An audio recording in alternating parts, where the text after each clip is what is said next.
Hello! Welcome to బండెడ family రుచులకి స్వాగతం సుస్వాగతం. ఈరోజు మన ప్రిపరేషన్ ఏంటంటే గోంగూర పచ్చడి. మీలో ఎంతమందికి ఇష్టం? నాకైతే చాలా ఇష్టం. ఇదొక్కటే వేసుకొని తినేయచ్చు, అంత బాగుంటుందన్నమాట. ఇంకెందుకు ప్రాసెస్లోకి అయితే వెళ్ళిపోదాము. ముందుగా ఆకును వలిచేసుకొని నీట్గా శుభ్రంగా కడిగేసుకోవాలన్నమాట. ఇప్పుడు ఒక బాండీలోకి కొద్దిగా ఆయిల్ అనేది వేసుకున్నారా? వేసుకున్న తర్వాత ఇందులోకి మనం జీలకర్రని యాడ్ చేసుకుందాము. ఆయిల్ వీటెక్కిన తర్వాత వీట్ చేస్తే బాగుంటుందన్నమాట. నెక్స్ట్ వచ్చేసి ధనియాలు, అలాగే ఎండుమిర్చి, అలాగే పచ్చిమిర్చిని కూడా యాడ్ చేస్తున్నాను. కావాలంటే మీరు ఎండుమిర్చినైనా యాడ్ చేసుకోవచ్చు, పచ్చిమిర్చినైనా యాడ్ చేసుకోవచ్చు. నేను అది కొద్దిగా ఇది కొద్దిగా అనేది తీసుకున్నాను టేస్ట్ కోసం.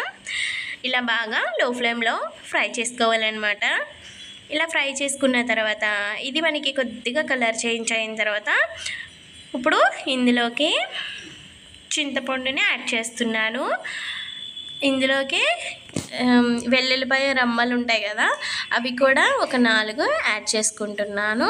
ఇలా వేసుకొని స్టవ్ ఆఫ్ చేసేసుకొని ఒక మిక్సీ జార్లోకి అనేది తీసేసుకుందాము. ఇలా తీసుకొని పక్కన పెట్టుకుందాం. చల్లారిన తర్వాత మిక్సీ ఆడుకుందాము. అదే పెనంలోకి మనం ఆయిల్ అదే ఉంటుంది, సరిపోతుంది. ఆయిల్ అయితే ఏమీ వేయాల్సిన అవసరం లేదు. మనం ముందుగా కడుగు పెట్టుకున్న గోంగూరను కూడా వేసేసి బాగా వేగించుకోవాలన్నమాట. ఆకు చూసారా, మగ్గిన తర్వాత మనకి ఎంతో ఉండదు, వేగించేటప్పుడు మటుకి కొద్దిగా మనకి తిప్పడానికి కష్టమవుతుంది, అంతేగాని మనకి ఏగైతే ఎంతో రాదు అసలు. ఇలా బాగా కలిపేసుకోవాలన్నమాట. ఆకు మగ్గిపోతే అస్సలేంటి ఇంత ఆకు నుంచి కొద్దిగా వచ్చేస్తుంది అనమాట. చూసారా, చూడండి నాకు ఎంత ఫుల్గా పెనం నుండి పైన దాకా ఉంది. ఇప్పుడు చూడండి ఎంత మగ్గిపోయిందో, ఎంత తగ్గిపోయిందో. సరే, ఇప్పుడు ఇది కూడా చల్లారి పెట్టేసుకుని, ఇది కూడా నాకు చల్లారిపోయింది. ఇప్పుడు 2 కలిపి మిక్సీ జార్లోకి అయితే వేసేసుకుందాము. ఇదంతా కూడా అలా మిక్సీ జార్లోకి అయితే వేసేసుకొని ఇప్పుడు రుచికి సరిపడినంత ఉప్పునైతే వేసుకుందాము. ఉప్పుని కూడా వేసిన తర్వాత మనం మూత పెట్టేసుకొని మనం మెత్తగా ఆడేసుకోవాలన్నమాట.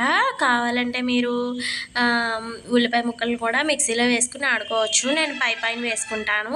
ఇప్పుడు దీనికోసం తాలింపైన పెట్టుకుందాము. దీంట్లోకి కొద్దిగా ఆవాలు, జీలకర్ర, అలాగే కొద్దిగా మినపప్పు, అలాగే కొద్దిగా పచ్చెనపప్పు, అలాగే కొద్దిగా ఎండుమిర్చిని కూడా యాడ్ చేసుకుందాము. ఇలా యాడ్ చేసుకున్న తర్వాత బాగా కలుపుకోవాలన్నమాట. కొద్దిగా ఫ్రై అవ్వాలి కదా, మరి కలుపుకోవాలి కదా, మరి కలిపేసుకోండి. ఇలా బాగా కలిపేసుకున్న తర్వాత ఇప్పుడు మనం ముందుగా మిక్సీలో ఉన్నది కదా, ఆ కరివేపాకును కూడా వేసేసి మనం ముందుగా ఆడుకున్న దాంట్లోకి వేసేసుకోవాలన్నమాట. ఇలా వేసేసుకొని ఇప్పుడు ఒక సర్వింగ్ బౌల్లోకి సర్వ్ చేసేసుకోవడమే. లాస్ట్గా ఆనియన్స్ కోసుకొని పక్కన పెట్టుకున్నవి ఇలా వేసేసుకొని కలిపేసుకోవడమే. మేమైతే లాస్ట్లో వేసుకుంటామండి, ఇలా కలిపేసుకుంటాం అన్నమాట. టేస్ట్ చాలా బాగుంటుంది. గోంగూరతో ఉల్లిపాయలు తగులుతూ బాగుంటుంది అనమాట. నార్మల్గా కూడా మీరు నంచుకునైనా తినచ్చు. ఇలా కూడా ఒకసారి ట్రై చేయండి, బాగుంటుంది. ఈ వీడియో మీకు నచ్చినట్లయితే ఒక లైక్ చేయండి, షేర్ చేయండి, నా ఛానల్ని సబ్స్క్రైబ్ చేసుకోండి. ఇలాంటి మంచి మంచి వీడియోస్ నేను చేస్తూ ఉంటాను, మీరు చూడండి.